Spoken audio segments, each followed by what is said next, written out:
The order was simple. Go ahead of the party.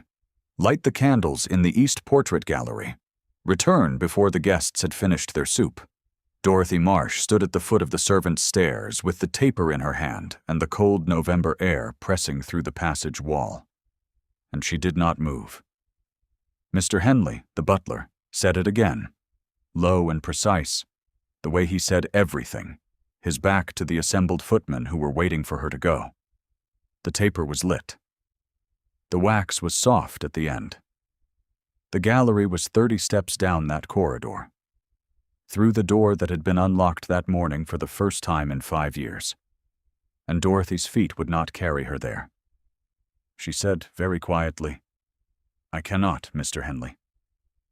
The footman did not breathe. The scullery maid at the far end of the kitchen passage had gone absolutely still, her mop held sideways. "You cannot," Mr. Henley repeated. "No, sir." He looked at her for a long moment. What passed across his face was not anger. It was something nearer to calculation. He turned and went to find Mrs. Aldrich. Dorothy stood there in the cold passage, holding the lit taper until the flame trembled against her fingers, and she watched the little circle of light it cast on the flagstone floor. And she thought of nothing at all. She was very practiced at thinking of nothing at all. She had been practicing for 5 years. It was the Earl of Thornwick who came. She had not expected that. She had expected Mrs. Aldrich or Mr. Henley returned with a firmer instruction, or dismissal on the spot if it came to it. She had not expected to hear the particular quality of silence that preceded a man of that rank moving through a lower corridor, a different quality from any other silence, like the pressure before weather, and then to look up and find Richard Hale standing 4 feet from her, with his evening coat still unbuttoned and a glass of port in his hand, as though he had come directly from his guests. He was 34 years old, which was not old, but he wore the years as though each one had been specifically difficult. Dark hair, the kind of jaw that held itself still by discipline rather than nature. Eyes the color of slate in winter rain. He looked at her, the way he looked at everything in this house, with an attention that was precise and withheld, and did not arrive at conclusions out loud. "Miss Marsh," he said. He knew her name. She had not known he knew her name. "My lord," she said. He looked at the taper. He looked at the passage behind her. He did not look at the corridor that led to the east wing. "Come and sit down," he said. It was not a request. He said it the way he said all things, level, without inflection, as though the sentence had been decided before he arrived. She followed him to the housekeeper's parlor, which was empty, and he set the glass of port on the sideboard without drinking from it, and he stood by the window that looked onto the kitchen garden. And he said, without turning around, "You will not be asked to go there again tonight." Dorothy did not say thank you. She did not say anything. She stood near the door with her hands at her sides, and the taper still burning in her fingers, and the heat of it reached her palm, but she did not move to extinguish it. He turned then, and looked at her again. And something in the quality of that look was different from any look she had received in 5 years of service in this house. It was not the look of a man assessing a problem. It was the look of a man who had recognized something and did not yet know what to do with the recognition. "You may go," he said. "Send Bessie to light the candles." Dorothy went. She carried the question of that look back to her room in the attic, and she set it in the corner with all the other things she did not permit herself to consider. And she lay in the dark with her hands folded over her chest, and she listened to the distant sound of the guests below, the clink of crystal, the low music, the world going on exactly as it was supposed to, and she did not sleep for a long time. She had been 17 years old when she first came to Ashgrove Park.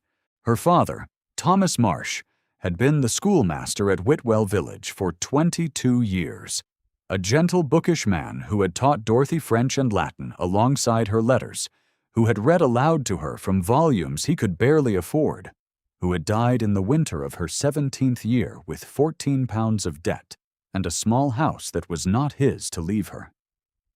She had sold what she could, settled what she could, and applied for the position of junior housemaid at the park because it was the nearest great house and because there was nothing else to do. Mrs. Aldridge had hired her. That had seemed at the time like luck. She had been in service for 3 months when the previous countess died. Dorothy had not known Lady Thornwick well, for housemaids and countesses did not occupy the same rooms in ordinary life, but she had seen her in the corridors, a fair-haired woman of 28, quick in her movements, sometimes laughing at something no one else had heard, the kind of woman who seemed to have too much life for the rooms she was required to occupy. She had been kind to the servants in the specific way of women who have not forgotten what it was to need kindness. On the night of the 14th of October, 5 years ago, Dorothy had been sent to the East Wing with extra candles because the Countess had stayed late in the sitting room there, reading. It was near midnight. The house was quiet. Dorothy had gone down the corridor with her arms full of candles and had turned the corner at the top of the east stair and had seen Mrs. Aldridge coming out of the sitting room door, closing it behind her, moving with the particular deliberate composure of a woman doing something she intended to be invisible. Mrs. Aldridge had seen Dorothy. The moment had lasted no more than 3 seconds. Then Mrs. Aldridge had said, without expression, "Put those candles away. Her ladyship has retired," and walked past her down the stair. The Countess had been found on the sitting room floor an hour later by one of the footmen. She was already cold. The physician said her heart. Everyone said her heart. Mrs. Aldridge had not been called to account because there had been no question asked that required her to be, and Dorothy was 17 years old and had 14 pounds of debt, and no family, and no reference, and no ground to stand on, and she had put the candles away. She had put everything away.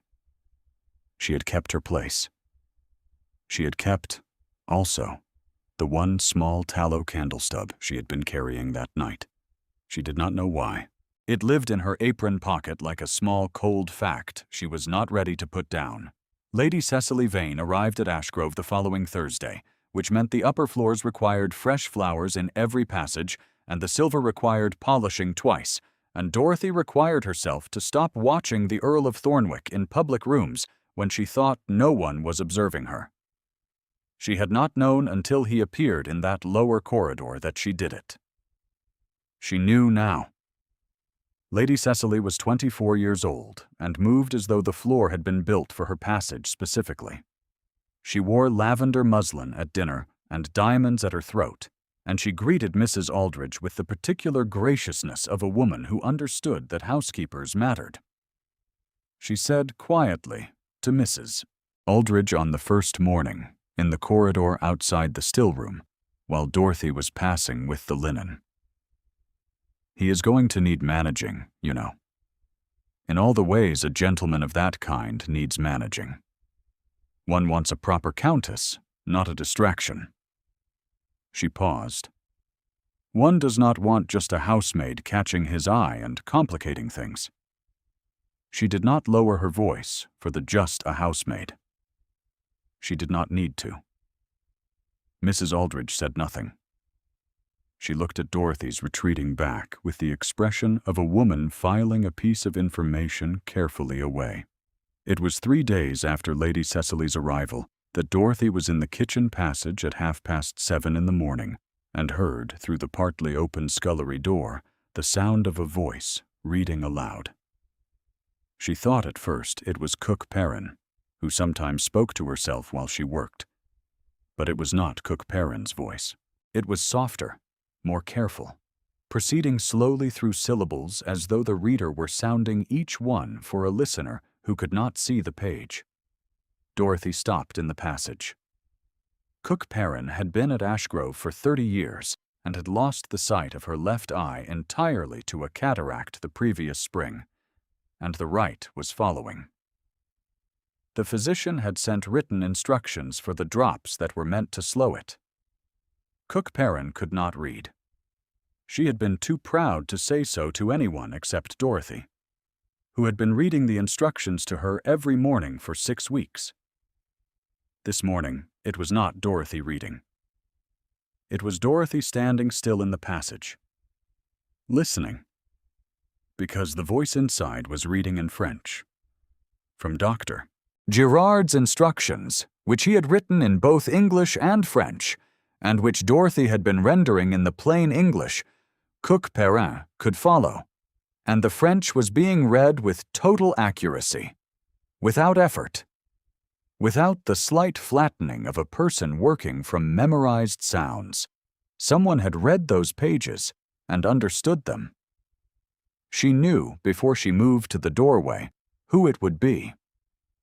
The Earl of Thornwick was standing at the kitchen table with Cook Perrin's physician's papers in one hand and his other hand resting on the back of the chair, and he was reading the French column aloud, and then pausing and saying the same thing in plain English, slowly, so the old woman at the range could follow. He had not removed his coat. He had been passing through and had stopped and picked up the papers and done the thing that needed doing.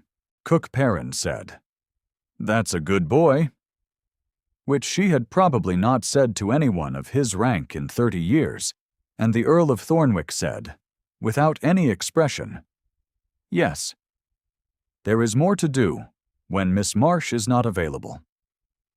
He looked up then and saw Dorothy in the doorway. He did not look away. Neither did she. The moment lasted until it had said something neither of them could yet put into words, and then Dorothy stepped aside, and he walked past her into the passage without speaking. And she heard his footsteps go all the way to the end of the corridor and up the stair. She stood at the kitchen table for a moment with her hands on the edge of it, and her face very warm, and her heart doing something loud and ungoverned that she was entirely unprepared for. Cook Perrin said, from the range, without turning around, "There are people in this world who see through walls, and people who cannot see past their own noses, and every house has both kinds. I have known that man since he was 9 years old, and following his brother into the kitchen for biscuits." She turned the thing she was stirring with a heavy wooden spoon. "He was always the one who noticed which of us were poorly." Dorothy said nothing. She picked up the physician's papers and set them in order on the corner of the table so they would be ready for the next morning, and she went out to the passage. She had not been looked at. Not truly looked at. Not since her father died, and she became a housemaid, and the world agreed to stop seeing her. She had been assessed, managed, overlooked, and occasionally worked hard, but she had not been looked at. She had not understood until that moment in the passage how much of her had gone into the effort of not minding. It was a strange and disorienting thing to discover, like finding a window in a wall you had long ago concluded was solid. If there are stories that turn on small moments of recognition, and if you have ever had the experience of being truly seen after a long time of being invisible, then you know something of what she felt. Stay close to this one. The night that is coming for Dorothy Marsh has not yet arrived. The Earl opened the East Wing on the last Monday of November, saying only that it was past time, and had the portrait gallery cleared and aired, and stood in the corridor for a long time in the early afternoon, while the maids worked around him. Dorothy was not among the maids he sent to that wing. She did not know whether he had arranged that deliberately, or whether it was coincidence. She thought he had arranged it. She thought this, and then reproached herself for thinking it. Because a housemaid's thoughts about what an earl had or had not arranged were the kind of thoughts that led nowhere except to grief. She was at the linen press on the upper landing when he came upstairs that afternoon, and he stopped, which he did not need to do, and said, "Are you well, Miss Marsh?" It was such a small question. She could not account for the weight of it. "Yes, my lord," she said. He looked at her for a moment with that careful, contained attention, and then he said, "The wing is open. There is nothing there to be afraid of now." She said, "With respect, my lord, there may be." He went still. Not the stillness of a man surprised, but the stillness of a man who has heard something he has been listening for, without knowing he was listening. "What do you mean?" he said. She could not. Not there, not on the upper landing. Not without proof. Not without the structure of something more than a housemaid's word against 20 years of Mrs. Aldridge's tenure at Ashgrove. She looked at her hands on the folded linen, and she said, "Only that some rooms hold their history, my lord. I meant nothing more than that." He did not look convinced. He did not press her. He stood there for another moment, as though he were deciding something, and then he said, "You were here when my brother's wife died." "Yes, my lord." "Were you in the East Wing that night?" The linen in her hands was very white. The corridor was very still. Downstairs, somewhere, Mrs. Aldridge was moving between the still room and the kitchen, and Dorothy could track her by the quality of the silence she left behind her. "I was sent there with candles," Dorothy said. "I was turned back before I reached the room." "By whom?" She looked at him then. She could not say it. She could not say it here, in this house. With no proof and no standing and nowhere to go if she were wrong, or even if she were right. His face gave nothing away but his eyes. Those dark winter slate eyes held something she had not seen in any man's face directed toward her since her father died. He was listening. Not managing. Not assessing. Listening. "I cannot say, my lord," she said. "Not yet." She thought he would push. He did not. He said very quietly, "When you are ready," and walked on down the corridor. And Dorothy stood at the linen press with her hands pressed flat against the white folded sheets until they stopped trembling. That night, she took the candle stub from her apron pocket and held it in her palm for the first time in months and looked at it in the dark of her attic room. Small and cold and unlit, the same as it had always been. She put it back. She did not know that he had gone that evening to his study and taken out the letter. He had read it many times. It was dated the 12th of October, 5 years ago, in his brother's hand. Addressed to no one. Never sent. Found among his brother's papers after his death. It described what Lord Thornwick had been told about his wife. The specific accusation that had been placed in his ear in the weeks before her death, and the name of the person who had placed it. The name had been partially obscured by water damage. Richard had looked at the remaining letters many times in 2 years. He had a shape and not quite a name. The letter had been written in a state of great distress, the handwriting uneven toward the bottom of the page. His brother had not been a man who distressed easily.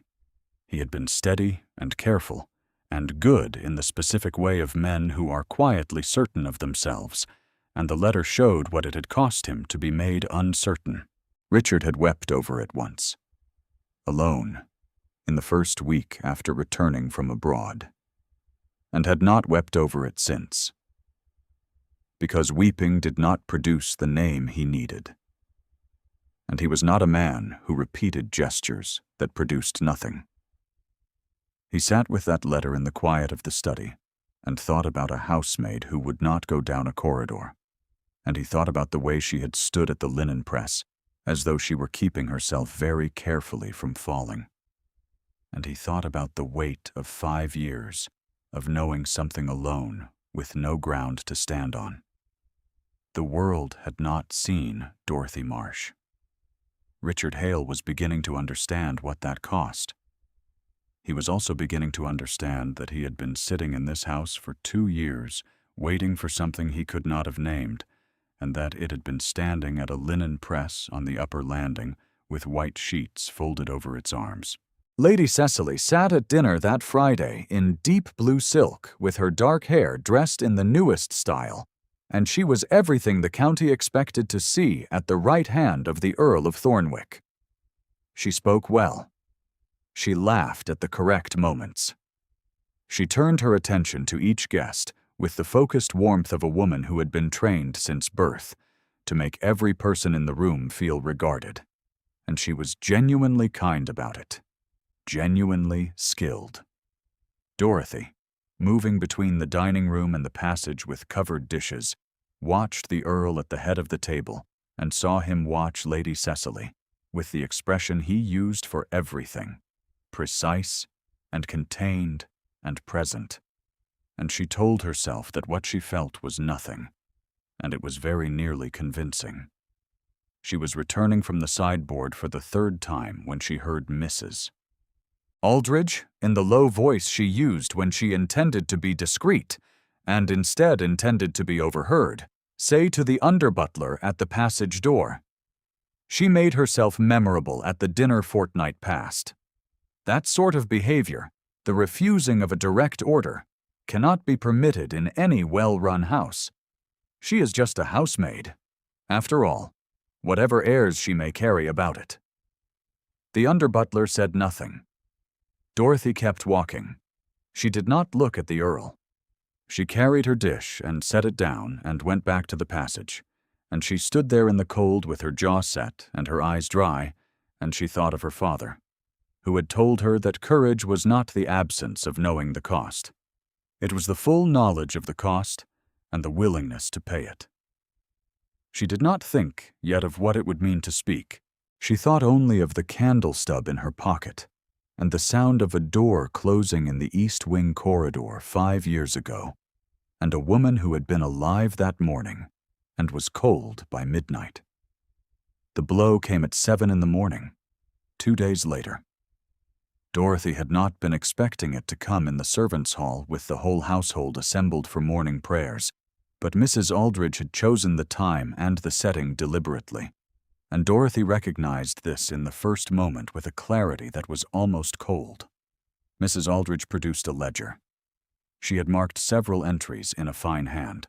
She said, in the even, controlled voice that had managed Ashgrove Park for 20 years, that a housemaid in her charge had been found to have taken quantities of silver from the plate room over a period of 3 months, and the ledger bore it out, and she was sorry to say it. But the girl had given evidence of instability and willfulness in her recent conduct, and this was a pattern, and it was her duty to say so. Dorothy stood at the end of the servants' hall table with her hands at her sides and said nothing. She looked at the ledger. She could see from where she stood that the handwriting in the entries was Mrs. Aldridge's own careful hand. The entries were neat and specific, and utterly false. And they were absolutely convincing, which was the nature of a careful lie told by a careful woman. Dorothy had no counterledger. She had no documentation and no witnesses to a silver she had never touched. She had only her word, and she had always known, since the night she was 17 years old in that East Wing corridor, that her word alone would not be sufficient in this house. Mr. Henley the butler said, very stiffly, looking at a point 2 inches above her head, that he was sorry to inform Miss Marsh that she was dismissed without a character reference, and that she had 1 hour to pack her things. His Grace, the Earl of Thornwick, was in London. He had left the previous morning on business, and was not expected for a week.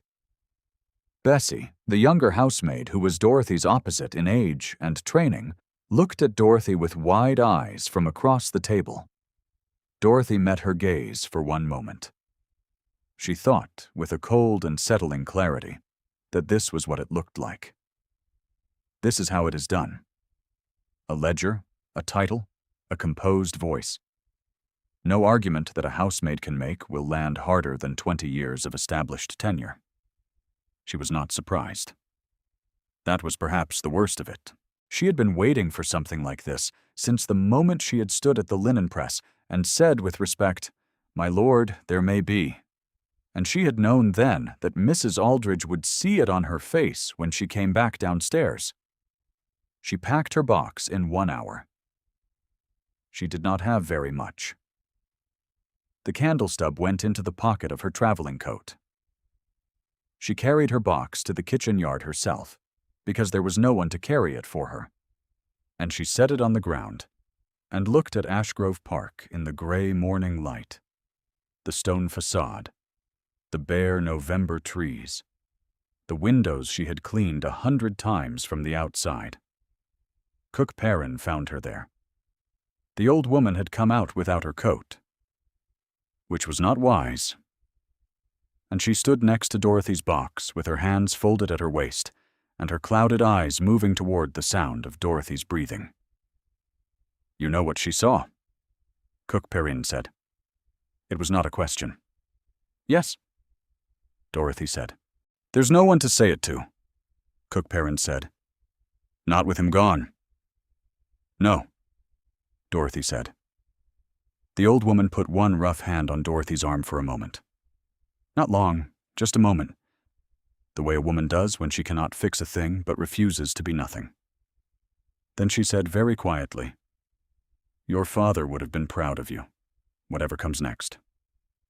Then she went back inside. Dorothy stood in the kitchen yard alone. The morning light was flat and gray, and the bare trees at the edge of the kitchen garden made their spare patterns against the sky. She had worked here for 5 years. She had cleaned the same flagstones and carried the same coal scuttles and learned, over time, the sound of every room in this house at every hour. She would not see it again.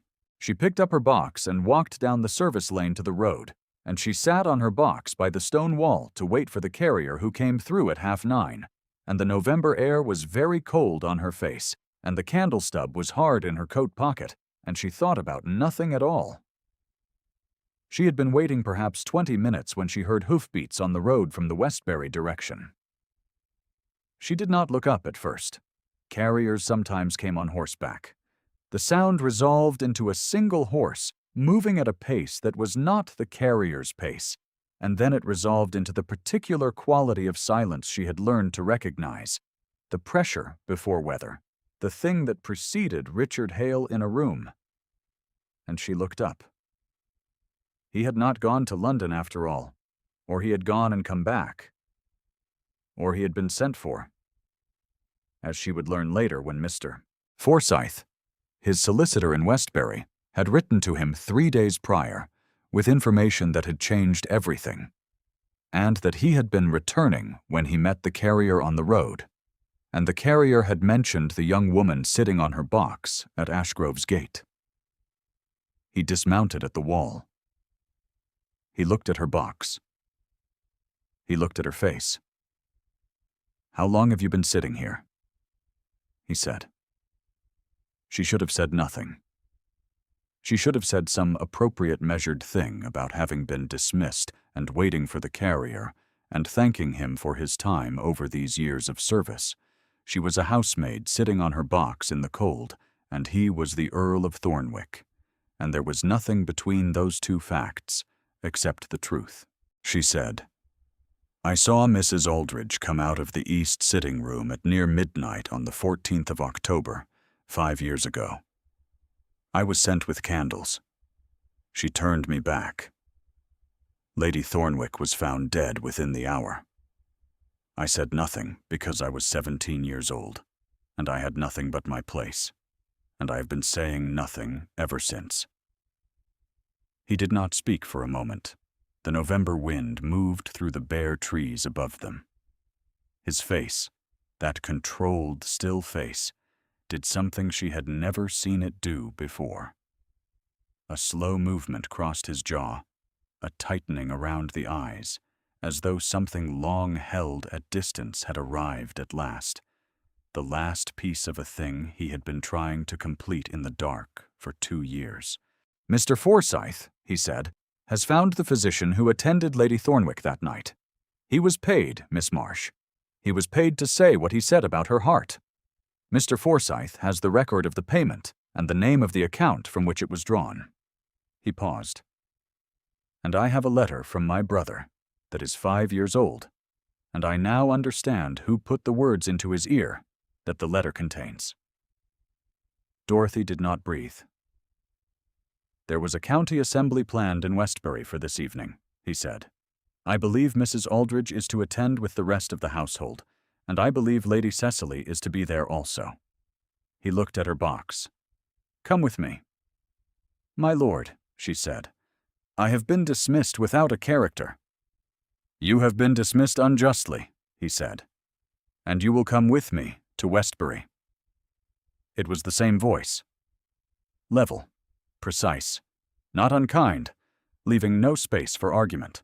She had heard it tell her to come and sit down in the housekeeper's parlor on the night she had refused to go down the corridor, and she had heard it say there is nothing to be afraid of now in the upper passage, and she had heard it say when you are ready in the corridor, while she held the folded linen. She was beginning to understand that the commands were not cold. They had never been cold. She left her box at the gate and rode with him to Westbury. The assembly rooms were warm with bodies and candlelight when they arrived, the musicians already playing, the season's remaining figures arranged in their usual geometries of rank and acquaintance and careful social calculation. Lady Cecily was there in cream silk with her pearls, speaking to Lord and Lady Farrington with perfect composure. Mrs. Aldridge had come with the upper household, as was the custom for formal county events, and she stood near the refreshment table in her black dress, with her composure as impeccable as her ledger entries, her face giving nothing away. They came in together, Dorothy and the Earl of Thornwick, and the room did what rooms do when such a thing happens. It paused. Not all at once, and not obviously, but the conversation slowed, and the heads turned, and the attention gathered at the doorway, where a housemaid in a traveling coat was standing beside the Earl, with no chaperone and no explanation. Mrs. Aldridge saw them. Something moved across her face. Not guilt precisely, because guilt requires an admission Mrs. Aldridge had never made even to herself, but something nearer to a long calculation arriving at a conclusion she had not accounted for. She held the expression for 3 seconds, and then it was gone, and her face was composed again. Mr. Forsyth was already there. He was a small, careful man with a brown coat and a leather case, and he stood near the door to the reading room, and he nodded when he saw the Earl, and the Earl nodded back. Richard Hale crossed the assembly room with Dorothy beside him. He did not do it at speed, which would have been theatrical. He did it at the deliberate, measured pace of a man who had been patient for 2 years and was no longer required to be. The room turned as he moved through it. Lady Cecily turned. Lord Farrington turned.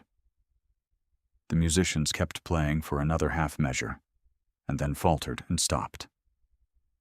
Mrs. Aldridge stood at the refreshment table with her hands folded at her waist. He stopped in front of her. He did not raise his voice.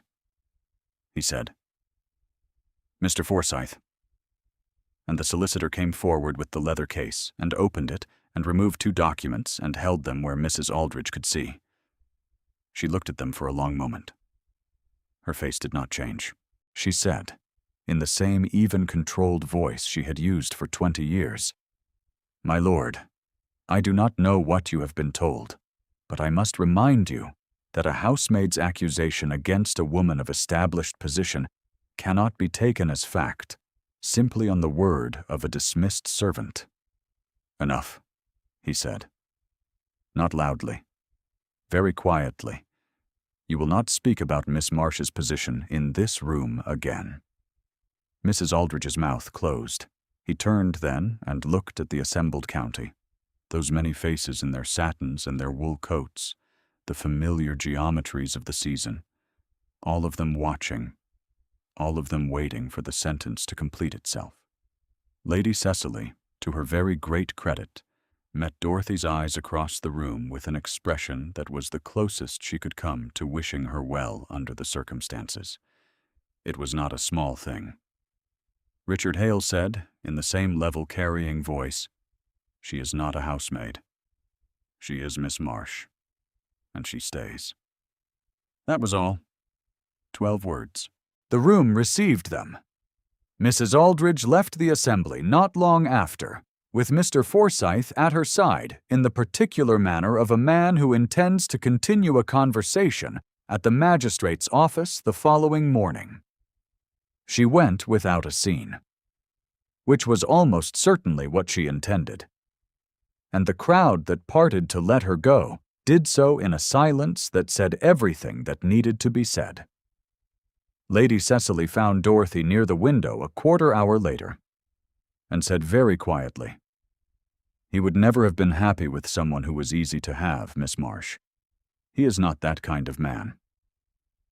She smiled, and it was a real smile, and she went to find Lord Farrington's eldest son, who had been trying to speak to her for the better part of an hour. Dorothy stood at the window and looked out at the November dark of Westbury, and felt something she had not felt in 5 years. It was not triumph. It was quieter than that. It was the sensation of a weight she had carried so long, she had forgotten it was separate from her finally lifting free of her shoulders, and the strange lightness of standing up straight without it. Richard came to stand beside her at the window. He said nothing for a moment. Outside, the first snow of the season was beginning to fall in small, careful flakes, the kind that did not accumulate, but made the air look different.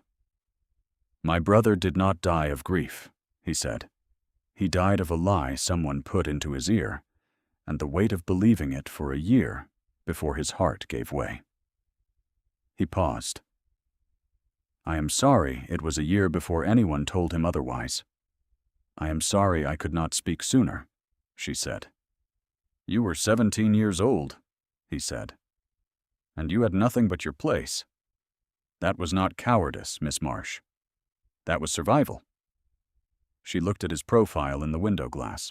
The controlled jaw, the winter slate eyes, the careful discipline of a man who had been carrying his own letter for 2 years in a study he sat in alone. She thought of Cook Perrin saying "that's a good boy" to the Earl of Thornwick, and the way he had received it without embarrassment, and the way he had stood in the kitchen reading French aloud because the thing needed doing, and he happened to be there. "Dorothy," he said. He said it deliberately. The way he said all things, level and decided, but with something underneath it this time that was neither level nor decided, that was instead the sound of a man naming something true at some cost to his composure. She turned and looked at him. He was already looking at her. "Will you come back to Ashgrove?" he said. "Not as a housemaid." The snow was falling outside the window in its small, careful way. The musicians inside had started again, some slow country air that wound its way through the warm room and out past the edge of hearing.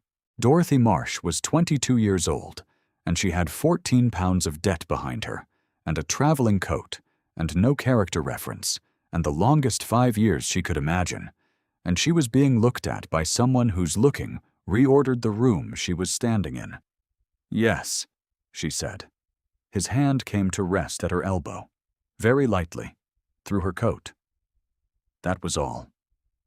The contact lasted a moment, no more, and it was enough. By Christmas, the East Wing was properly aired, and the portraits properly lit, and there was a new housekeeper sent from London who read everything before she signed it.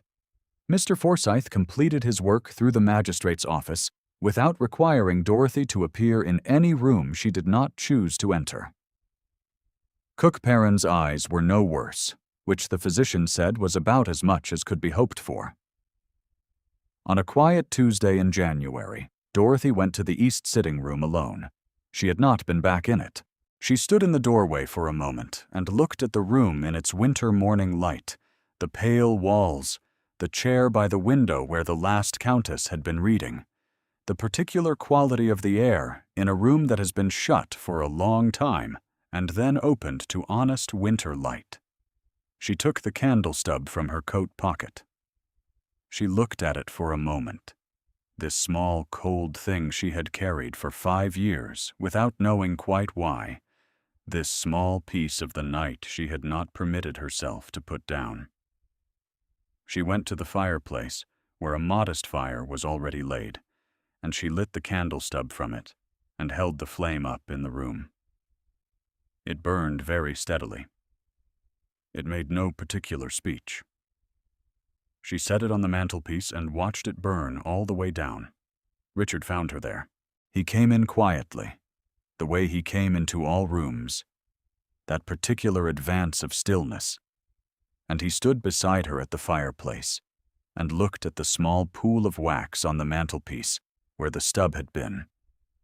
And he did not ask any questions, because there was nothing that needed asking. Outside the east window, the January light came in clear and cold across the bare Ashgrove grounds, the gray stone walls, the bare trees in their honest winter shapes, and the room was entirely itself at last. Dorothy turned and looked at him, and he was already looking at her. And the fire behind them was warm and steady. And that was the whole of it. If this story reached some part of what you carry quietly, leave a word in the comments. Thank you for staying until the end.